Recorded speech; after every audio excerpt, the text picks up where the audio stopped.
When couples are getting married, I usually like to tell them beforehand to make sure that they take a moment in the ceremony or the celebration, the Mass, to remember and to imprint in their mind. Because so often what happens is they go to their reception and everyone starts showing them pictures of what happened, showing pictures of the Mass or pictures of the exchange of vows or of the rings. And unfortunately, what then they remember is the picture, not the moment, not the feeling of being there present to one another here in this sanctuary, being present to God, being present to the beauty of what He's surrounding them with. That is probably best, really, in any big celebration we have, even as a family, to not look at the pictures right away. Maybe like for a wedding, wait till after you get back from the honeymoon. Savor the memory. Imprint it on your mind. Because, today everybody's a photographer and everything is documented. No matter what happens, there's pictures everywhere.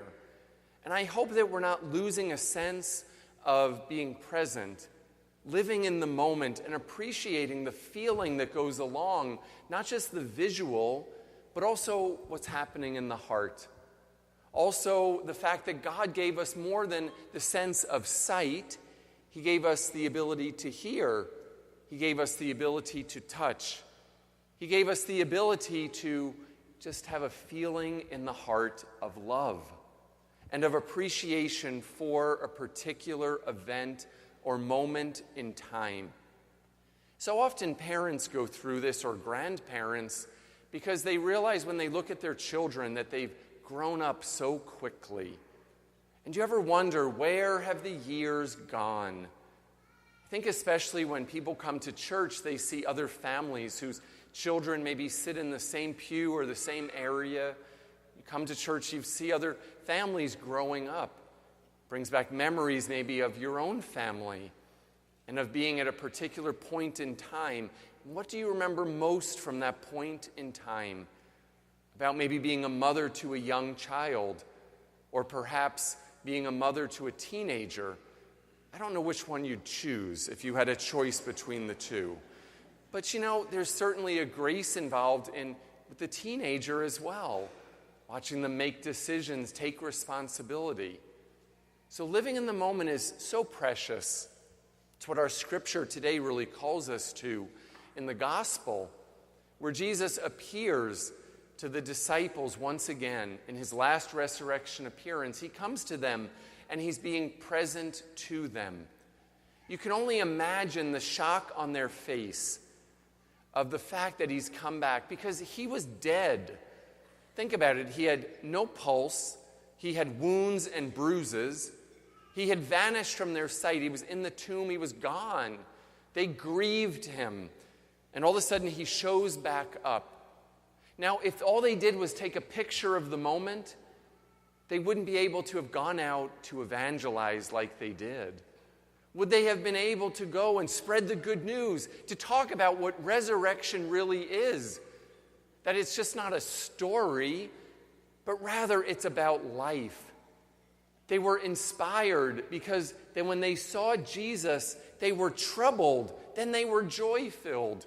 Then they were courageous. And they were inspired because they gave Jesus the time.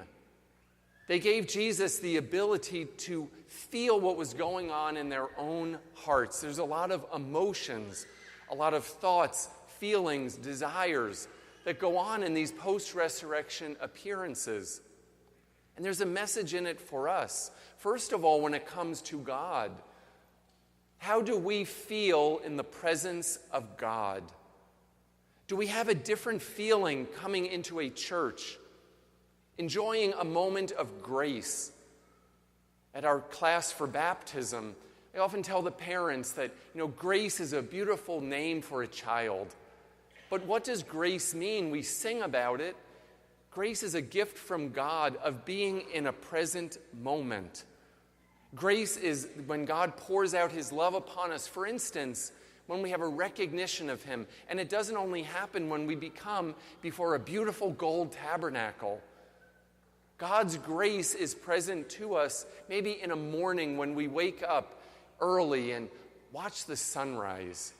And you look at the sky or the sunset and you say, only God could paint the sky in that way. If we don't take that moment to savor it, we're just going to go about our day like it's any other day. Winnie the Pooh once asked Piglet, said, "What day is it today?" And Piglet said, "Well, it's today."